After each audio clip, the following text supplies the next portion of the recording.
ეჭვმიტანილთა კატეგორიაში იმყოფი პარტიის წარმომადგენლები ბრძანდებით, ვინც რუსეთთან კომუნიკაციას საკუთარი არხებით ცდილობს, მართლაც და აქვს ლოგიკა აი ამ ეჭვებს, ვინაიდან ამ დრომდე არანაირი ტიპის კომუნიკაციას არ მოუტანია შედეგი. ბუნებრივია, როდესაც იქ მიდიხარ, არ გაქვს სახელმწიფო ბერკეტები, უკვე იცი, რომ შესაძლოა და უფრო მეტად ალბათ ეს კომუნიკაციაც არ მოიტანს არანაირ შედეგს. რატომ რისკავენ საქართველოს პოლიტიკური პარტიები ასე დაიზიანონ იმიჯი და იარონ იქ, სადაც რეალურად შეუძლებელია საიდანაც რაიმე წამოიღო. მოგესალმებით ნინო, მივესალმებით სტუმრებს, მაყურებელს.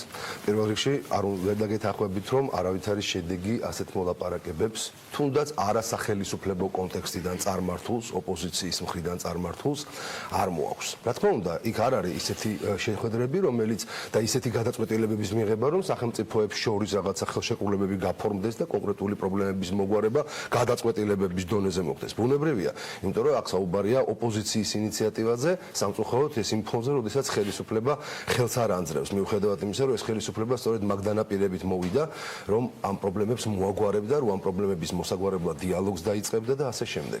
მაგრამ მე გეტყვით, ხა ბევრს აღარ ჩამოვთვლი, მაგრამ ერთ ძალიან კონკრეტულ მნიშვნელოვან შედეგს გეტყვით. პირველად, სწორედ ქალბატონი ნინო ბურჯანაძის ვიზიტის შემდეგ გახმოურდა და მას უთხრეს პირველად ეს და მან ჩამოიტანა ეს ინფორმაცია, რომ არავითარი წითელი ხაზები საქართველოსა და რუსეთს შორის მოლაპარაკებების დროს არ იქნება, თუ ასეთი მოლაპარაკებები წარიმართება.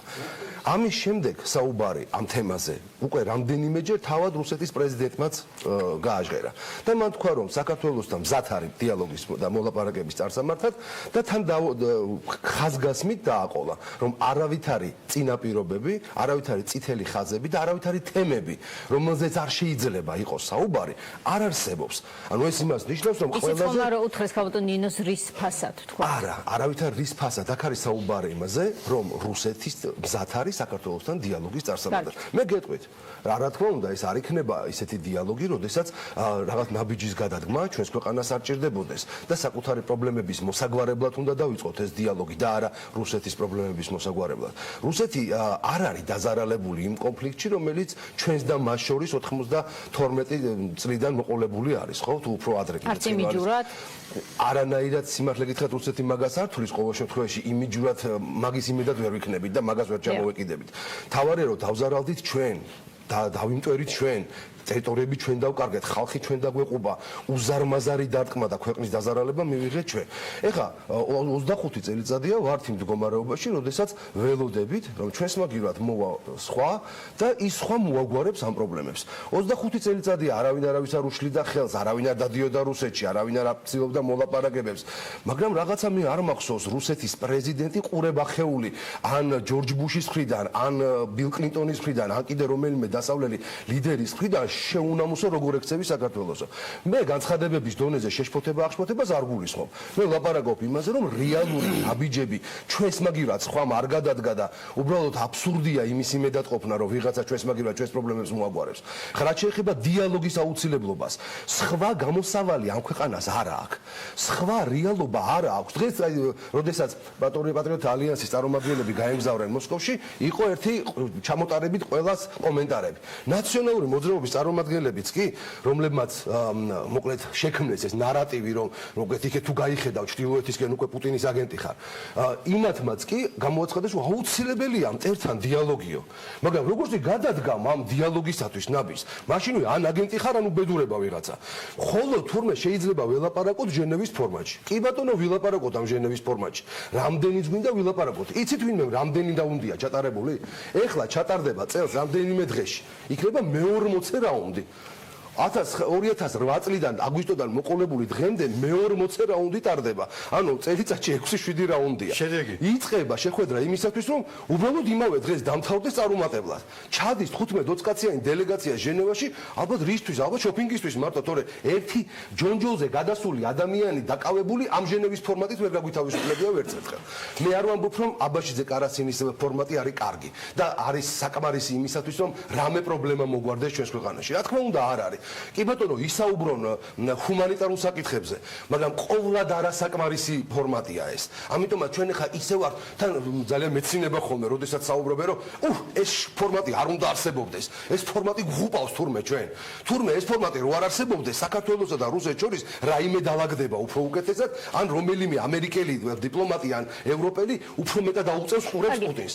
აი, არ შეიძლება საკუთარი თავი ასე მოვიტყუოთ და არ შეიძლება მე საკუთარი პოლიტიკური ინტერესების გამო თავს რო ვიტყუებ და ამას რო ვაჩვენებ საზოგადოებას, მე კიდე გაცარი ვაყაროთ საზოგადოებას თვალში. მთლიანობის აღდგენის კონტექსტში, რომელიც ჩვენ მთლიანად გადაბარებული გვაქვს ევროპელებისათვის და ჩვენი მეგობარი სახელმწიფოებისათვის, იმ შედეგს არ გვაძლევს, რას მოლოდინიც გვაქვს. მე გიორგი, გასაგებია, მაგრამ ჩვენ ყველა სხვა ბერკეტი არ მოხვედოთ პრობლემები გვაქვს, სადაც ეს პრობლემები წარმოქმნილია. მე აბსოლუტურად არ მიმაჩნია ეფექტურად და არაფერს არ ველი, არც იმ ვიზიტებისგან, რომელიც უკვე განხორციელდა ცალკეული პოლიტიკური პარტიების მხრიდან, არც დღეს განხორციელებული ვიზიტისგან, ეს აბსოლუტურად არ არის. ხელისუფლებამ უნდა განახორციელოს. რა თქმა უნდა, იმიტომ რომ განახორციელებს ხელისუფლებასაც ჰქონდა მცდელობა და სხვათა შორის არა მხოლოდ ამ ხელისუფლებას, ყველა წინა ხელისუფლებამ, შევარდნაძის ხელისუფლება დაბალანსებული პოლიტიკით იყო ცნობილი. მიხეილ სააკაშვილმაც თავდაპირველად მე ძალიან კარგად მახსოვს, დიდირამბები მიუძღვნა პუტინს, მაგრამ რა მივიღეთ სანაცვლოდ? არაფერი. ამიტომ ერთხელ და სამუდამოდ უნდა მივხვდეთ და დავსრულდეთ, რომ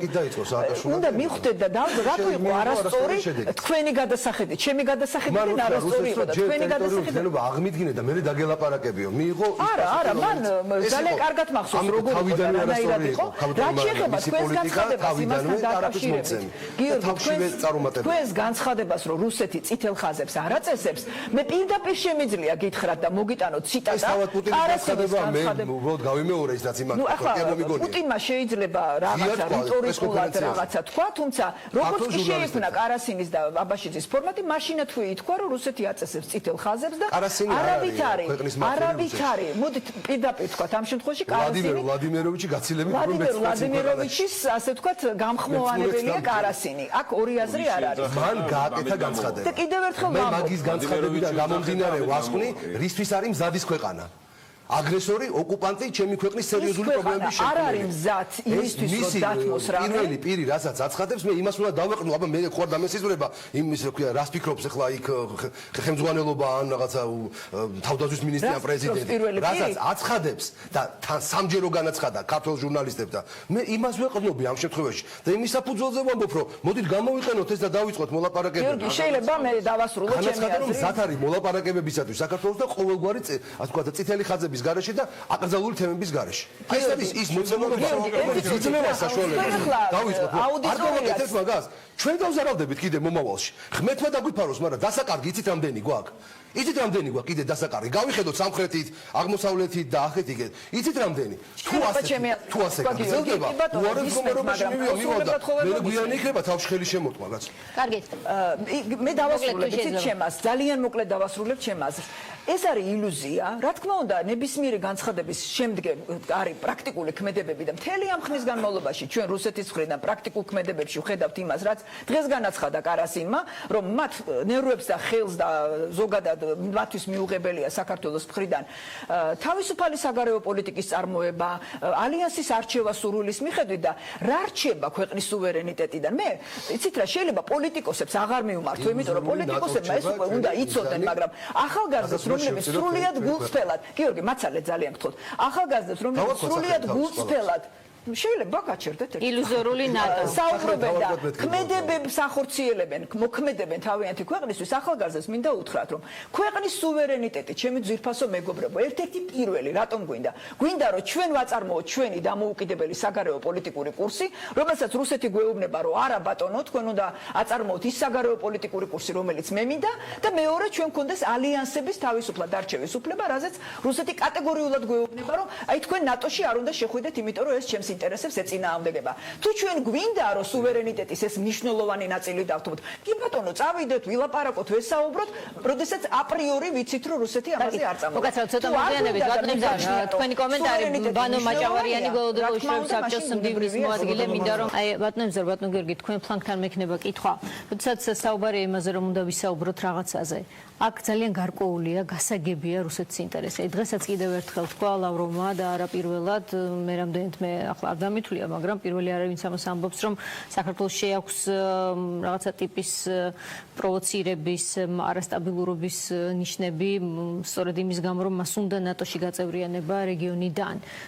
საუბარი არის ძალიან ღიად, რომ ქვეყანამ თქვას თავისი უსაფრთხოების ერთ-ერთ მთავარ მექანიზმზე, დადასტურებულზე, როგორც არჩევანზე, რეფერენდუმის გზით და ასე შემდეგ და ასე შემდეგ.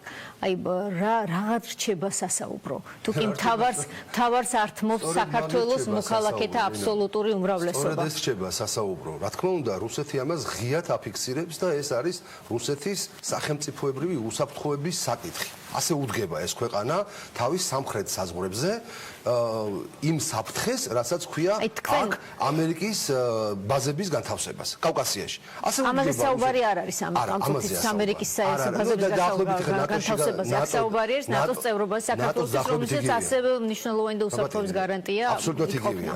ასე აღიქმება რუსეთში ეს ყველაფერი, რომ ნატო საქართველოს და კავკასიის ტერიტორიაზე შემოსვლა, ეს არის ამერიკული იარაღის, ამერიკელი სამხედროების, ამერიკული სამხედრო ბაზის შექმნა. ეს ასე, ხარ ამერიკული, ევროპული ერთ და იგივე ამ შემთხვევაში. ეს არის რუსეთის სახელმწიფოებრივი ინტერესი. ეს სახელმწიფო ამბობს ამას ხმამაღლა, რომ მე არ დაუშვებ საქართველოს, კავკასიის სხვა ქვეყნების ტერიტორიაზე ჩემი ამიტომ რა უნდა გააკეთოს საქართველო? არა, გასთავაზობთ თქვენ ახლა აუდიტორიას, ჩვენ გვაქვს შეიძლება დავამთავრო, ყველა ასრულებს, მე რატომაც ვერ ვასრულებ. 25 წელიწადია. როგორ ყველა ასრულებს? 25 წელიწადია რუსეთი მაგას ამბობს. 25 წელიწადია ჩვენ ვამბობთ, რომ არა, საქართველოს ტერიტორიაზე მაინც განვათავსებთ. და რა არის გამოსავალი თქვენ? არა, გამოსავალი ამ შემთხვევაში ყოველ შემთხვევაში ის გზა, რომელსაც ჩვენ ვადგავართ, არ არის. და ჩვენ ვამბობთ, რომ აუცილებლად განვათავსებთ. მაგრამ ვერ ვათავსებთ ამ 25 წლის განმავლობაში აქ ვერაფერს, რომელიც სამხედრო ქოლგას მოგცემს, ჩამოვიცვამთ ამ სამხედრო ქოლგას და დავიცავთ ჩვენს ტერიტორიულ მთლიანობას. ვერ ხდება. ხო, ფაქტია ეს ამბავი. შემდეგ ახლა აღარ დავიწყებ ახლა რამდენმა თქვა, დაწყებული ამერიკის და ევროპის სხვადასხვა ქვეყნების პრეზიდენტების განცხადებით, რომ ისინი ითვალისწინებენ რუსეთის ამ სახელმწიფოებრივ ინტერესს და მათ ასე ვთქვათ, აი ამ პოზიციას თავის სამხრეთ საზღვრებთან დაკავშირებით. ჩვენ ვამბობთ, თუ არა, მაინც ამას ამ პოზიციას გავყვებით. ეს ახირებაა ჩვენ რომ საბოლოო ჯამში ამან გამოიწვია ყველა ის კონფლიქტი. რატომ ვამბობთ ჩვენ მე მაინტერესებს? იმიტომ რომ ჩვენ არასწორ პოლიტიკას ვადგევართ განსაკუთრებით 2008 წლის შემდეგ, როდესაც განულდა მთლიანად შანსი მსგავს ალიანსში ჩვენი გაწევრიანებისა. საერთოდ განულდა. და ეხლა წარმოიდგინეთ, მაინც იგივე პოზიციას ერთ ადგილს ვკეპნით და ვამბობთ, რომ ნატოში გავწევრიანდებით, მაშინ როდესაც ეს არ მოხდება და ბოლოს და ბოლოს აი ვიღა უნდა გითხრას, არ ვიცი, რომელმა პრეზიდენტმა, რომელმა კანცლერმა, რომელმა პრემიერ-მინისტრმა, აგრეთვე გუშინ წინ ამერიკის ელჩმა ნატოში გამოაცხადა, რომ ეს არ მოხდება არც საქართველოსთან და არც უკრაინასთან იმართებაში, იმიტომ რომ ჩვენ ვითვალისწინებთ რუსეთის ამ ინტერესს. აი აქ არის სწორედ ჩვენი ჭკუის გამოყენება საჭირო და ჩვენი აზროვნების და არა მუშტების ბრახუნის და კუნთებზე ყურების, რომ უნდა დიალოგი დავიწყოთ, მაგრამ პრობლემის მოგვარება და არა ისე ილუზიებით, რომ ნატოში შევა.